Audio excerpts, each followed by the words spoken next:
Hi everyone, hi Mum. Welcome to the first episode of Tips, Tricks, and Tools. And there's going to be a little project as well. Now I hope this is going to be helpful to a lot of people. And if you have any suggestions for the next video, please leave a comment and tell me what you'd like to see. And if I can't do it myself, I will try and link a video to somebody else's channel who has done whatever it is that you need to see. Okay? Today I thought I'd start with something really simple, and that's tweezers.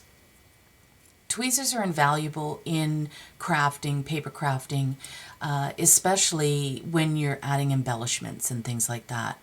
I find them like amazingly useful. I've had these ones for a long time and I've kind of bent the tip a little bit because I've used them for all kinds of things.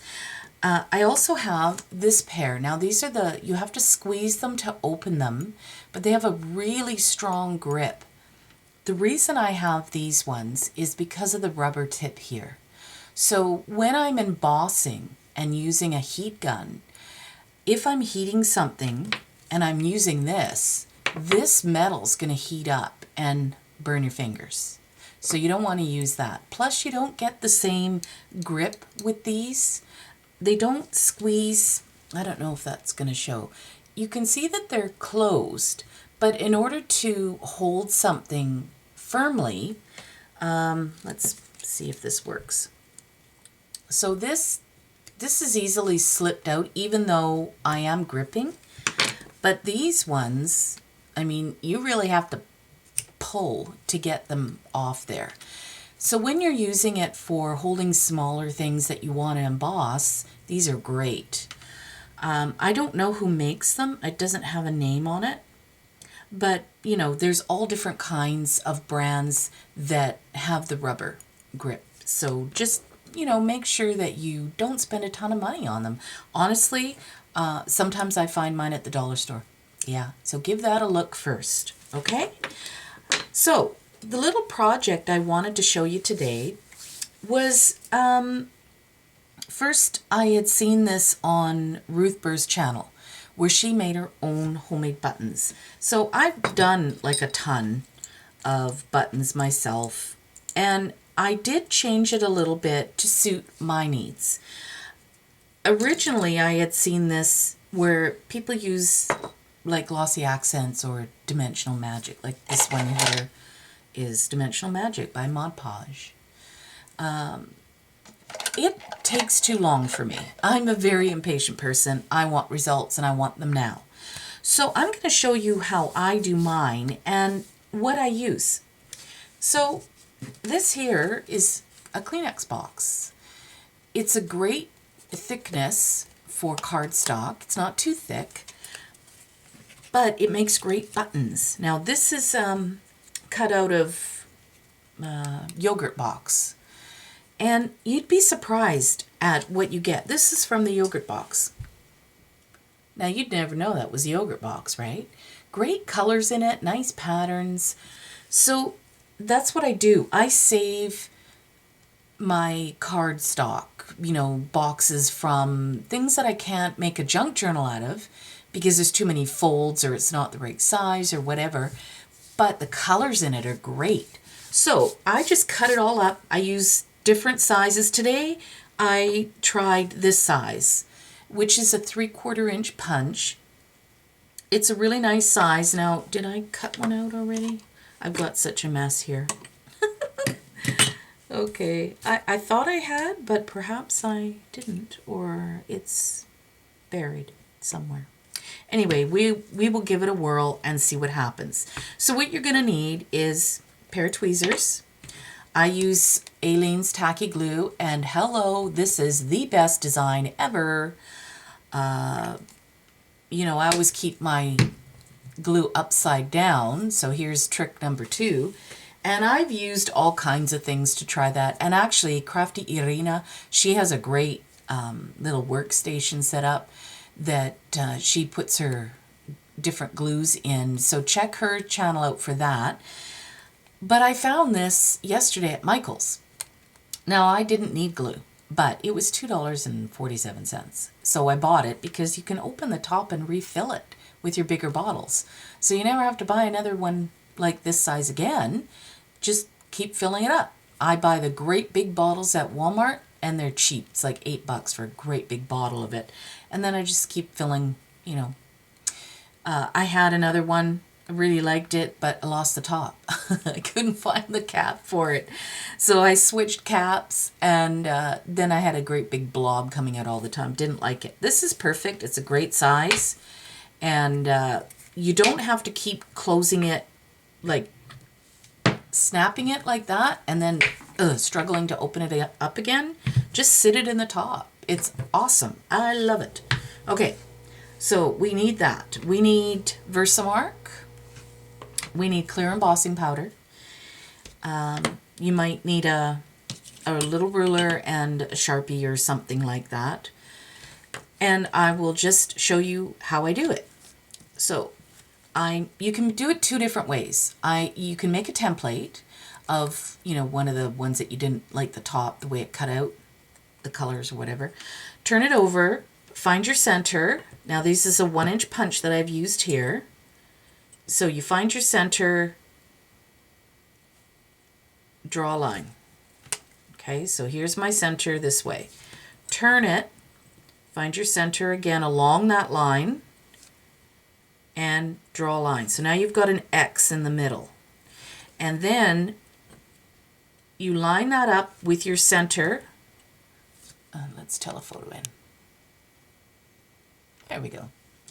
So you line your center here, and then you can count. Now I won't do it on that one. I'll do it on this one here.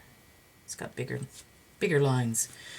And I counted 2 out from the center and marked a dot. 2 out from the center, marked a dot. Then you line up your hole punch. That's the other thing you're going to need. I have a 1/8 inch. Now the only thing I don't like about these is that they're not clear, so you can't really see where you're lining up. You have to sort of, you know, just kind of guesstimate.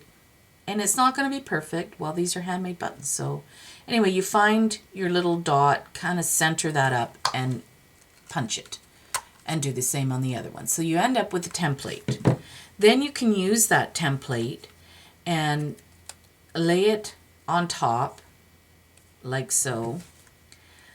Then in order to find the hole again and not repunch sort of a gibbled hole, I gently press, wiggle it. And then if it's not moving around, I know I've got it in the hole, and give it a punch. Turn it so you can find the other side. Same thing. Give it a wiggle and then punch. Okay? So now those two will line up. Now you can keep one as your template and just use it over and over again. Or just use one. I just cut one personally. And then what I do, I'm going to show you how I put them together. So this one's absolutely beautiful. So that's going to be my top. Now, depending on how thick you want your button, I will show you what I did here. If I can find it. Here it is. This is 2. Okay? And this is 3. So depending on how dimensional you want your buttons to be, you make the choice. And it really will depend on the cardboard that you're using. Now this is 3. I'm not putting holes in this one. I wanted to show you how cute that would be as a center in a flower. Lots of times we want to add flowers to our work, but we don't want the bulk of a half-back pearl, or we don't own a lot of like stickles or whatever, you know, to give a nice center. Sometimes I will take a flower from I Am Roses or whatever and pull the center out because they're two-dimensional and I can't, you know, you can't get as many pages or it bulks up your book too fast. So if you make little buttons, and I mean this is a button without the holes, so it's nice and flat, but once you've put your embossing powder on that, you've given a nice shimmer, and that pattern comes from that cardstock. I mean, Yeah, so pretty, so cheap. Okay, so this is going to be my top. This will be my middle, or what, it doesn't matter. I don't want that one either. So I'm just going to take my glue, and yes, you're going to get messy. Yeah, it is what it is. It's crafting. You want to make the most important thing, get right to the edge. That's the most important thing, because you don't want your edges to curl up. Oh, you're also going to need some ink, and you're going to have to use like a StazOn or an archival ink. Okay, then I'm going to do the second one right away. Takes a little bit for it to tack up anyway. And I do a bunch of these at one time and let them dry real well before I start punching them. Okay, now if you squish on the one side like this and push down, then push this way, that way you're going to keep it all lined up as you go, and then just keep turning it in your hands, squishing it. You want to see that glue come out.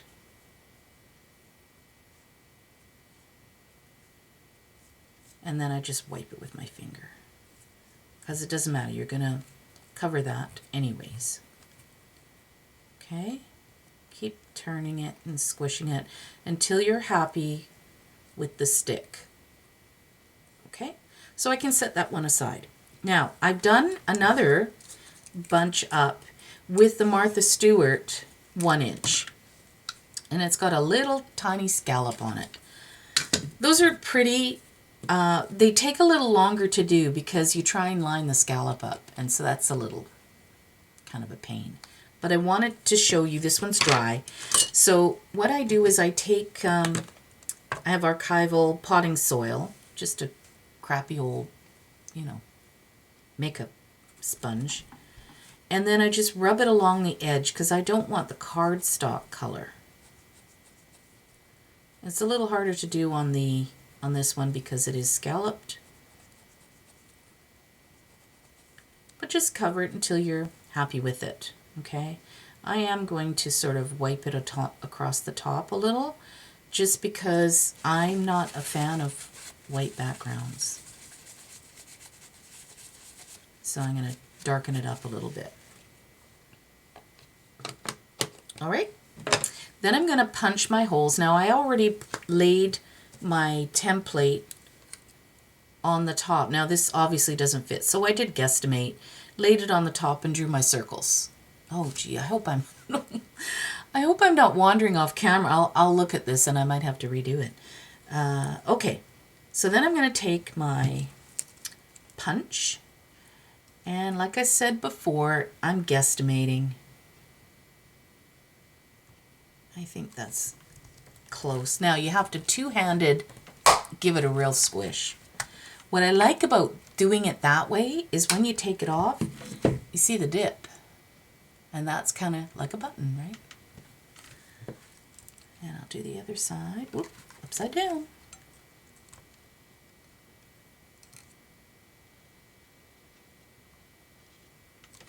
Okay, two-handed. Two-handed, Cheryl. There you go. Okay. So now it's starting to look more like a button. Next, what you want to do is you want to lay it on your pad of Versamark and push.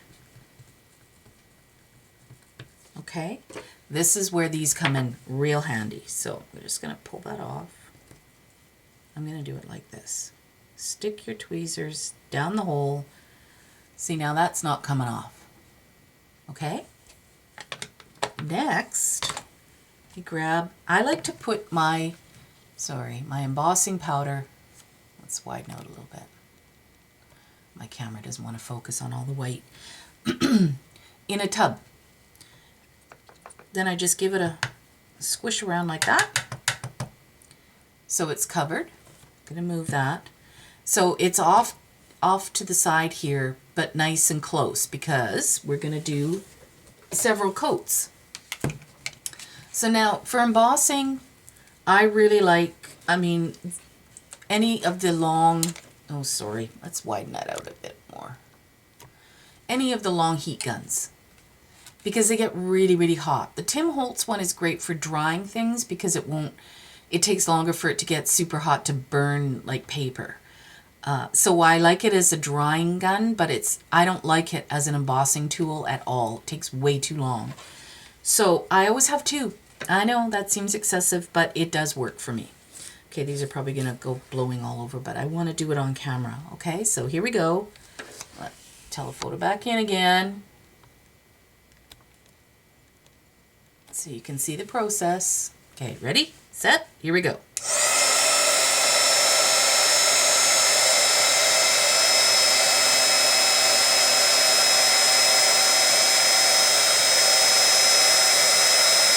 There it goes. Okay, so that's nice and hot. While it's hot, I'm dipping. So one more time. While it's hot, dip it. Bang it off. Last time, you want to make sure you get the edges as well.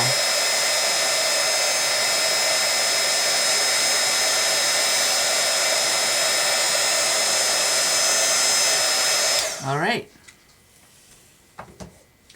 So don't touch your tweezers right now.